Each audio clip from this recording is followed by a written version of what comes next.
The morning newspapers of 1939 did not yet know how to explain what was coming. Headlines spoke of diplomatic failures, of borders crossed and treaties broken, but between those printed lines lay a quieter story that would soon reshape societies across the world. As Europe slipped into war and the conflict spread across continents, millions of men were pulled from their homes, their farms, and their factories and sent to the front lines. Trains carried them away in uniform, leaving behind empty workbenches, silent machines, and families staring at an uncertain future. Into that silence stepped women, ordinary women who would become the unseen force holding the war effort together. At first, their participation was tentative. Many governments still believed the war would be short, and traditional ideas about gender roles remained strong. Women were expected to manage households, raise children, and wait. But war has a way of erasing old assumptions. As casualties rose and production demands exploded, factories that once employed only men stood idle. Tanks, aircraft, rifles, and ammunition were needed in numbers never imagined before. The question was no longer whether women should work, but whether the war could be fought without them. Across Britain, the United States, the Soviet Union, and many other countries, recruitment posters began to change tone. Instead of calling only on soldiers, they spoke directly to women.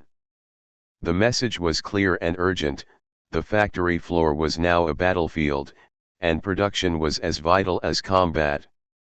Women responded in staggering numbers. They learned to operate heavy machinery, assemble aircraft parts, weld ship hulls, and manufacture bullets with speed and precision. The rhythmic sound of machines returned, this time guided by hands that had never before been allowed near them.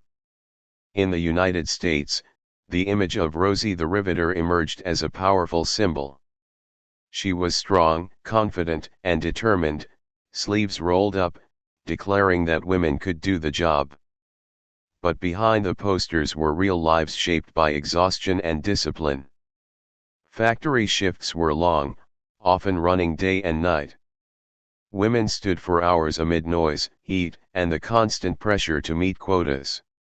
Mistakes could cost lives on distant battlefields, a reality that weighed heavily on their minds. Yet pride replaced doubt. Many women felt, for the first time, that their work mattered on a national scale. The transformation was not limited to Western nations. In the Soviet Union, where the war was brutal and personal, women formed a massive part of the industrial workforce. Entire factories were relocated eastward to escape German advances, and women worked through freezing winters with limited resources. Their labor ensured that the Red Army continued to receive weapons even as cities burned. In occupied countries, women often worked secretly, repairing equipment or sabotaging production under enemy control, risking imprisonment or death. While factories roared with activity, another front demanded courage of a different kind. Hospitals near and far from the battlefield filled rapidly with wounded soldiers. The scale of destruction was overwhelming: burns, amputations, infections, and psychological trauma unlike anything medical staff had faced before. Here too, women became indispensable. Nurses, many of them young and newly trained, volunteered in enormous numbers. They served in military hospitals, field units, and makeshift wards set up in schools and churches. The work was relentless. Nurses cleaned wounds under fire, assisted in surgeries with limited supplies, and comforted dying soldiers whose families were thousands of miles away. In war zones, hospitals themselves were targets. Bombs did not distinguish between soldiers and caregivers. Despite the danger, women remained at their posts, driven by a sense of duty that went beyond fear.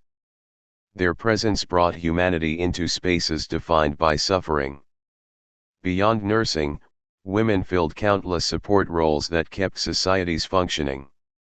They drove ambulances through blackout streets, operated radios and telephone exchanges, decoded messages, and managed logistics.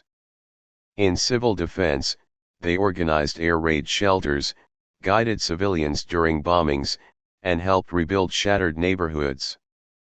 These tasks rarely made headlines, but without them, daily life would have collapsed under the weight of war.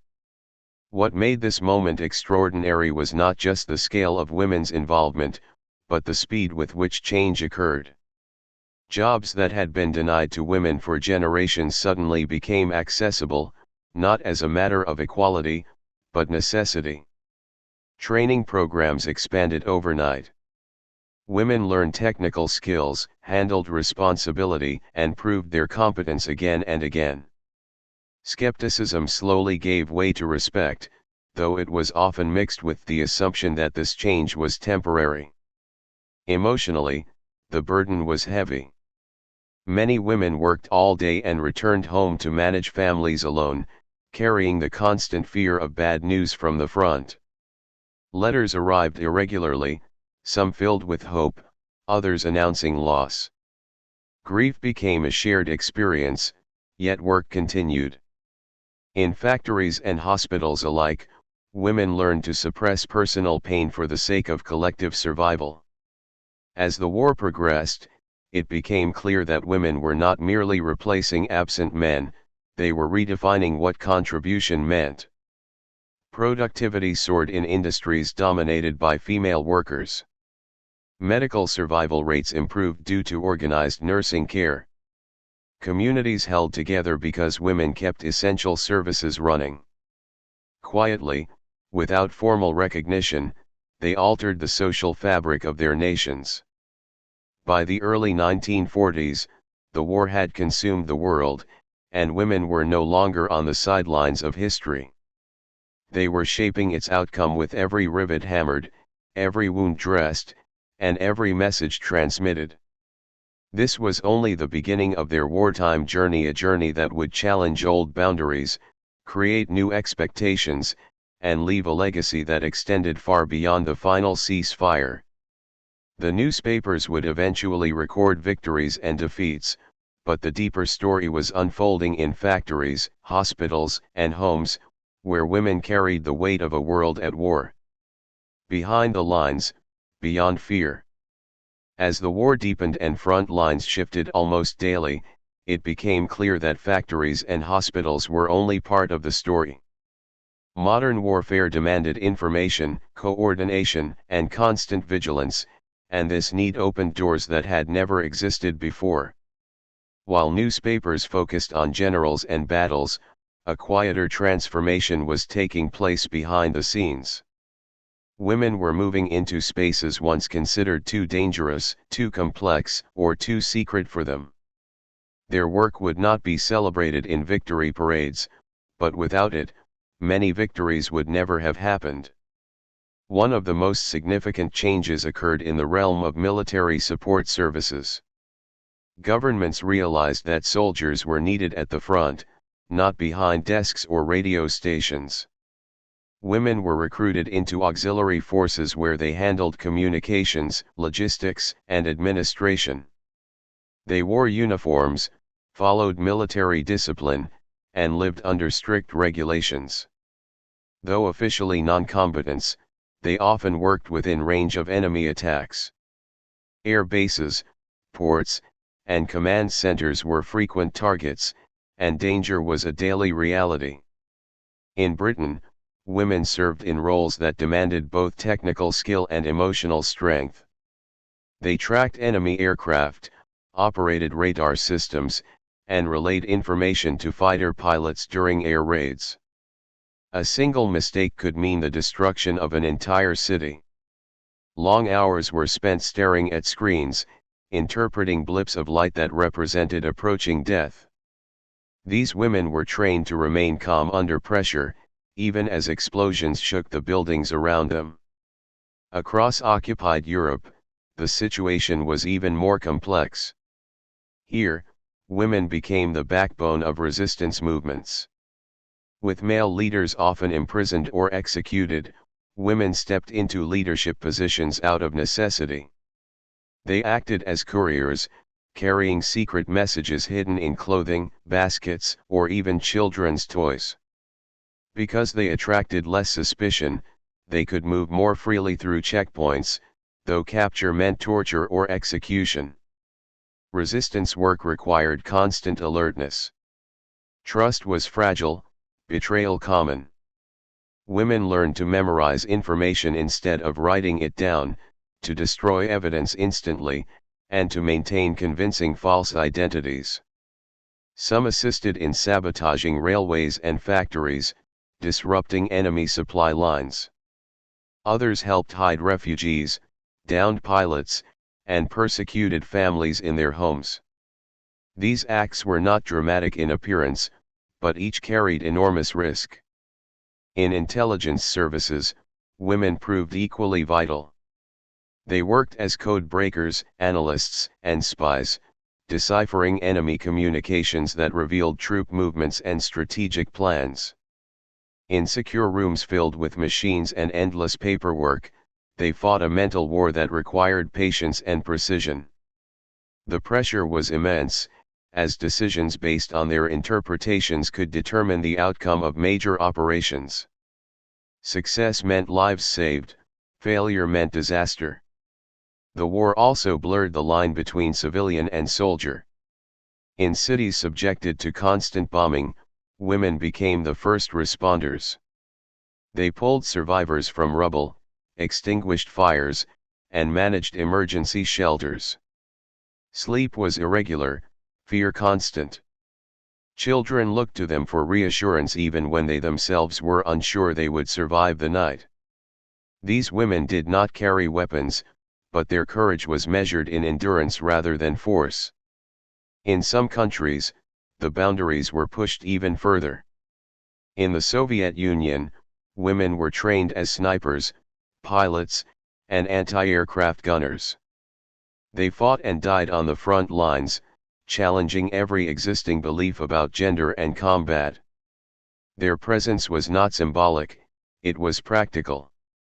With massive losses among male soldiers, survival demanded full participation from the entire population. Women proved themselves capable under the harshest conditions, enduring cold, hunger, and constant threat. Despite their contributions, recognition was limited. Official language often described women's work as temporary assistance rather than service. Many were paid less than men for the same responsibilities. Praise was carefully framed to avoid suggesting permanent change. Yet among soldiers and civilians alike, attitudes slowly shifted. Those who worked alongside women could not deny their competence or commitment. Emotionally, the strain was severe. Women in secret or military roles lived double lives, hiding their work from family and friends. They carried knowledge they could not share and fears they could not express. The stress of secrecy and responsibility left deep scars, even among those who survived the war physically unharmed. Still, withdrawal was rarely an option. Once involved, duty and circumstance pushed them forward. As the conflict dragged on, the idea that women were merely filling gaps became increasingly difficult to defend. They were not standing in for someone else, they were performing roles essential to modern warfare. Communication networks, intelligence operations, resistance efforts, and emergency services depended on them. The war machine had expanded beyond the battlefield, and women were embedded in its core. By this stage of the war, society had quietly crossed a threshold. The presence of women in dangerous, technical, and secret roles was no longer shocking, it was expected. This shift did not come from ideology or reform, but from necessity. War demanded efficiency, and women delivered it. Their work, largely invisible to the public, altered how nations functioned under extreme pressure. As bombs continued to fall and armies advanced, women stood in control rooms, safe houses, and command centers, shaping events without appearing in the headlines. The story of the war was no longer just one of armies clashing, it was also the story of those who worked in silence, carrying responsibility that matched the scale of the conflict itself. And as the world edged closer to its breaking point, their role was about to grow even more complicated. A society under pressure. By the middle years of the war, the conflict had begun to alter not only borders and battle strategies, but the inner structure of societies themselves. Streets looked familiar, buildings still stood, and governments continued to issue daily statements, yet beneath the surface something irreversible was taking place. The war had forced people into new roles, and now the consequences of that change were becoming impossible to ignore. What had started as an emergency response was turning into a social transformation, and it brought with it tension, resistance, and unease. Public life was reshaped by absence and uncertainty. Entire neighborhoods were populated mostly by women, children, and the elderly. Decision-making at the local level increasingly rested in female hands: how food was distributed, how communities responded to air raids, how order was maintained during shortages. These were not symbolic responsibilities, they affected survival. Ration lines, evacuation plans, and housing arrangements demanded leadership, and women often found themselves enforcing rules that had once been dictated by men. Authority, even when unofficial, changed how they were seen and how they saw themselves. This shift was not welcomed by everyone. In many countries, conservative voices grew louder as the war dragged on. Newspapers and radio broadcasts began reminding women that their wartime roles were temporary, stressing the importance of returning to normal life once peace arrived. The message was subtle but persistent: contribution was appreciated, independence was not. This contradiction created tension. Women were being asked to shoulder enormous responsibility while simultaneously being told not to grow too comfortable with it. At the same time, the war exposed deep inequalities among women themselves. Race, class, and nationality shaped opportunity in stark ways. In the United States, for example, minority women entered wartime jobs in greater numbers, but faced segregation, lower wages, and hostility from both employers and co-workers. Their labor was needed, but their presence was contested. Similar patterns appeared elsewhere, where women from poorer backgrounds were assigned the most dangerous or exhausting tasks with little recognition. In occupied territories and colonies, the situation was even more complex. Women were often caught between imperial powers and local resistance, navigating loyalty and survival in impossible conditions. Some were forced into labor, others into silence. The war magnified existing power imbalances, turning daily life into a series of moral compromises. Choices were rarely clear, and judgment often came later, from those who had not faced the same pressures. Psychologically, the strain was immense. Constant exposure to fear, responsibility, and loss reshaped behavior. Women learned to function in crisis mode, suppressing emotion in order to continue. This emotional discipline was praised during the war, yet little attention was paid to its cost. Anxiety, exhaustion, and grief became normalized. There was no space for collapse, too much depended on endurance. Family structures also shifted. With traditional roles disrupted, children grew up watching women make decisions, enforce discipline, and manage crises. These experiences quietly altered expectations. Authority no longer had a single gendered image. While governments avoided acknowledging this change, it was visible in everyday interactions in schools, workplaces, and public spaces where women spoke with confidence shaped by necessity rather than permission. The war years also introduced women to political awareness on an unprecedented scale. Rationing, conscription, and civil defense policies directly affected their lives, making abstract political decisions deeply personal. Many began to question why they were trusted in emergencies but excluded from long-term planning. Discussions that once seemed distant now felt urgent. Though open protest was rare during wartime, the seeds of future movements were being planted in private conversations and shared frustrations. Media representation struggled to keep pace with reality. Official narratives often portrayed women as cheerful supporters, emphasizing sacrifice without acknowledging power. Stories highlighted resilience but avoided complexity. The image was carefully managed to prevent the idea that social change might outlast the war. Yet lived experience contradicted these portrayals. Women knew what they had handled, what they had endured, and what they were capable of sustaining. As victory or defeat remained uncertain, governments began quietly planning for the post-war world. Reconstruction, demobilization, and economic transition raised uncomfortable questions. What would happen to those who had stepped into new roles? Could societies simply return to previous structures as if the war had not rewritten daily life? These questions were rarely asked publicly, but they influenced policy discussions behind closed doors.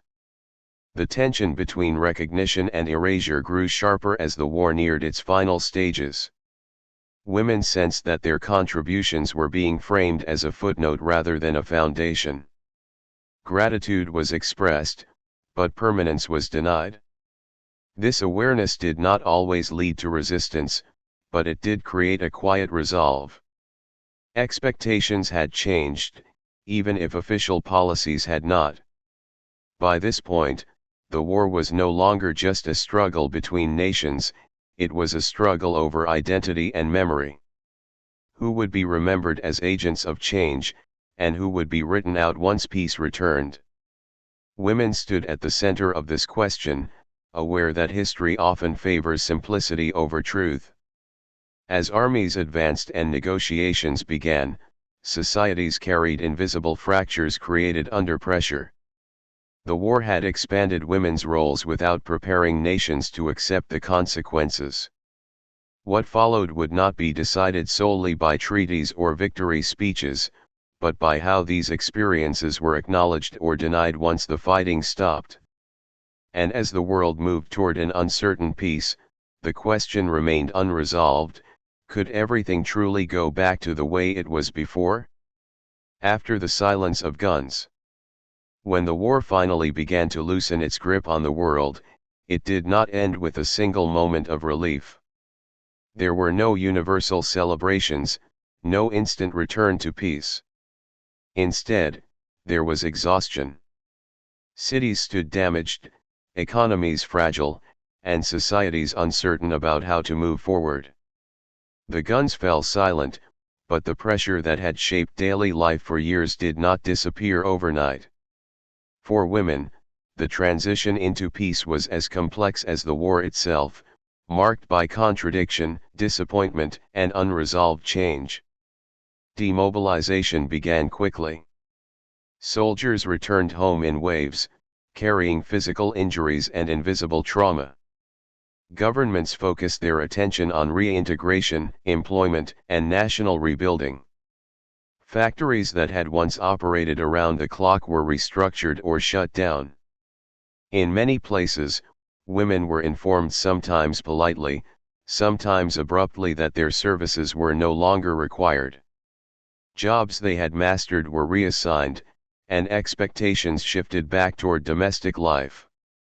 The urgency that had opened doors during the war vanished, replaced by a desire for stability that relied on familiar social patterns. Public gratitude was abundant but shallow. Ceremonies praised sacrifice and endurance, yet recognition rarely translated into long-term inclusion.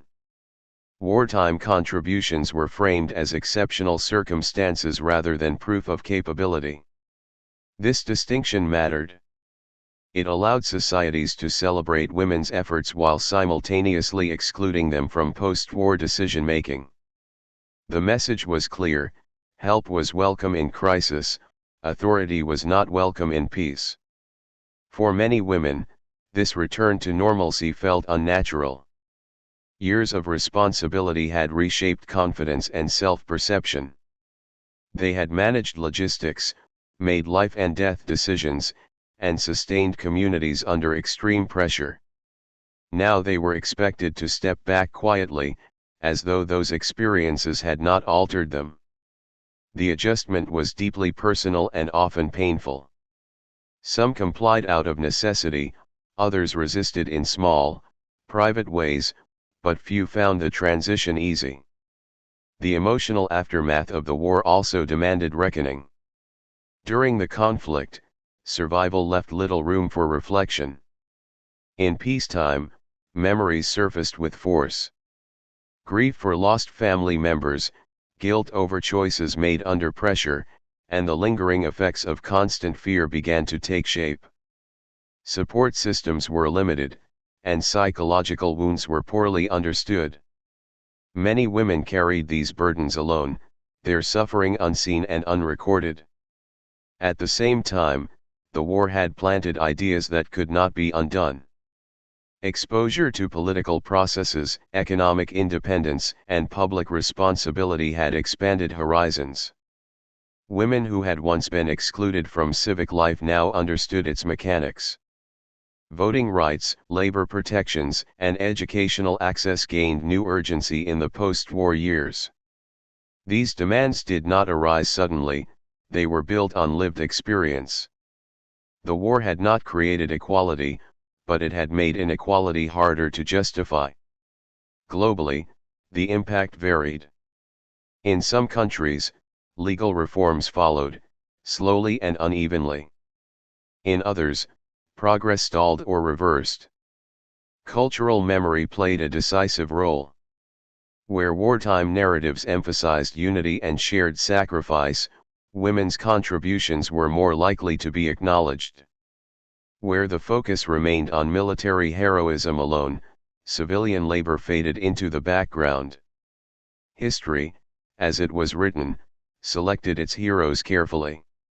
Economic reconstruction further complicated the picture. Nations rebuilding infrastructure and industries faced labor shortages and financial strain. Women continued to work out of necessity, though often under less favorable conditions than during the war. Pay gaps widened, job security weakened, and advancement slowed. The promise of equality hinted at during the conflict remained largely unfulfilled, deferred to an undefined future. Yet the legacy of the war lived on in subtle but lasting ways. Social expectations shifted, even when laws did not. Girls who grew up during the conflict had witnessed women in positions of responsibility and competence. These images shaped ambition. Education became a pathway not only to personal improvement, but to participation in public life. The idea that certain roles were naturally closed to women lost credibility, even if barriers remained in place. Memory itself became a battleground. Official histories prioritized battles and treaties, often reducing women's roles to supportive footnotes. Personal stories survived in letters, diaries, and oral histories, passed quietly through families and communities. Over time, these accounts challenged simplified narratives, insisting that war was not only fought at the front, but lived everywhere. Recognition came slowly, often decades later, as historians began to re-examine what had been overlooked. The war also reshaped how societies understood resilience. Strength was no longer defined solely by combat. Endurance, adaptability, and collective responsibility gained recognition as essential qualities. Women embodied these traits throughout the conflict, even when acknowledgement was delayed. Their experience expanded the definition of contribution in ways that outlasted the war itself. As the world settled into a new geopolitical order, shaped by alliances, rivalries, and reconstruction, the social changes initiated during the war continued to ripple outward. Progress was uneven, resistance persistent, but the foundation had shifted. The conflict had exposed the artificial nature of many limitations and demonstrated what could happen when necessity overrode tradition. In the end, the true conclusion of the war for women was not marked by surrender documents or victory speeches. It unfolded over years, in workplaces reopened, laws debated, and memories preserved or erased. The war did not deliver equality, but it disrupted certainty. It forced societies to confront the gap between belief and reality, between who was allowed to contribute and who actually did. The silence after the guns was filled with unresolved questions. Could sacrifice be remembered without granting voice? Could peace be built while ignoring those who had sustained war? These questions did not fade with time, they shaped the decades that followed. And within them lay the enduring truth of the war's hidden legacy, that once boundaries are crossed under necessity, they can never be fully restored.